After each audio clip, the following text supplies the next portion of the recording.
بسم اللہ الرحمن الرحیم۔ السلام علیکم۔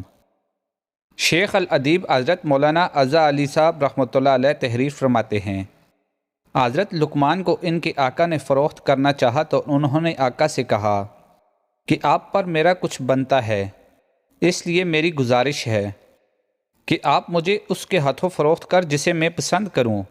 آقا نے کہا کہ اس کا تجھے اختیار ہے۔ چنانچہ جو بھی آ کر باؤ لگاتا، آپ اس سے دریافت کرتے کہ بھائی کس کام کے لیے مجھے خریدنا چاہتے ہو؟ ایک نے کہا کہ اپنے دروازے کی دربانی کے لیے۔ آپ نے فرمایا خرید لو۔ جب رات ہوئی تو آپ نے دروازہ بند کر کے دہلیز میں نماز پڑھنی شروع کر دی۔ اس شخص کی لڑکیوں کے کچھ یار لگے ہوئے تھے، انہوں نے آ کر دروازہ کھٹکھٹایا۔ لڑکیوں نے کہا لقمان دروازہ کھول دے۔ آپ نے فرمایا میرے ماں باپ تم پر قربان، تمہارے والد نے مجھے اس لیے نہیں خریدا۔ لڑکیوں نے دروازہ نہ کھولنے پر آپ کو مارا اور اتنا مارا کہ ادموا کر دیا۔ جب صبح ہوئی تو آپ نے ان کے والد کو رات کے واقعہ کی کوئی خبر نہ دی۔ دوسری رات انہوں نے پھر ایسے ہی کیا، آپ نے پھر بھی ان کے والد کو خبر نہ دی۔ تیسری رات پھر ایسے ہی کیا، آپ نے پھر بھی خبر نہیں دی۔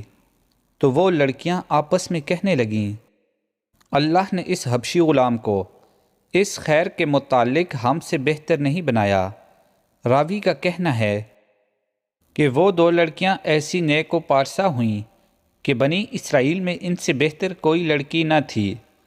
حضرت لقمان کو دانائی ملنے کا کیا سبب ہوا؟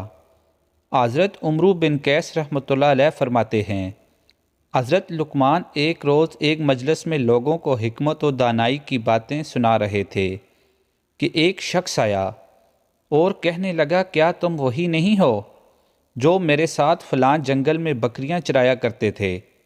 آپ نے فرمایا کہ ہاں میں وہی ہوں۔ اس نے کہا کہ پھر تم کو یہ مقام کیسے حاصل ہوا کہ مخلوق تمہاری تعظیم کرتی ہے اور تمہارے کلمات حکمت سننے کے لیے دور دور سے آ کر جمع ہوتے ہیں؟ آپ نے فرمایا کہ چند ایسے کام ہیں جنہوں نے مجھے اس مقام پر پہنچایا ہے، اگر وہ کام تم بھی کر لو تمہیں بھی یہی درجہ و مقام حاصل ہو جائے گا۔ وہ کام یہ ہیں، اپنی نگاہ کو پست رکھنا، زبان کو روکے رکھنا، رزق حلال کھانا، اپنی شرمگاہ کی حفاظت کرنا، کام کی بات کرنا، عہد کو پورا کرنا، مہمان کا اکرام کرنا، پڑوسی کی حفاظت کرنا، فضول باتوں اور فضول کاموں کو چھوڑ دینا۔ سبحان اللہ۔ اللہ تعالی ہمیں ان تمام باتوں پر عمل کرنے کی توفیق عطا فرمائے، آمین۔ ویڈیو کو لائک اور چینل کو سبسکرائب کیجیے، شکریہ۔